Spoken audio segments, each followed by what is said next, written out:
بسم الله الرحمن الرحيم.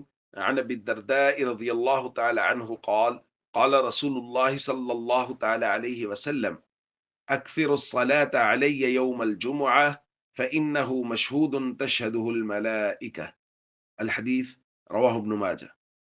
نبی کریم صلی اللہ علیہ وسلم نے ارشاد فرمایا، تم لوگ جمعہ کے دن میرے اوپر کثرت سے درود بھیجو، اس لیے کہ جمعہ کے دن فرشتے حاضر ہوتے ہیں۔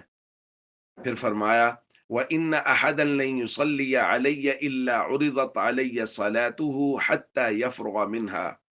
اور جو شخص بھی جمعہ کے دن مجھ پہ درود بھیجتا ہے تو اس کے فارغ ہوتے ہی وہ درود مجھ پر پیش کیا جاتا ہے۔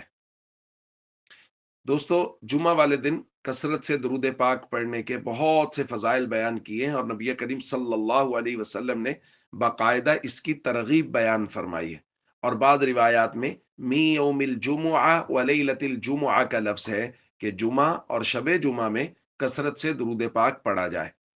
اس لیے ہم سب کو چاہیے نبی کریم صلی اللہ علیہ وسلم کے ساتھ اپنا تعلق مضبوط کریں، اور اس کے سب سے بہترین صورت کثرت سے درود پاک پڑھنا ہے۔ عام دنوں میں بھی درود پاک پڑھا جائے، لیکن جمعہ والے دن مطلوب ہے کہ کثرت سے درود پاک پڑھا جائے۔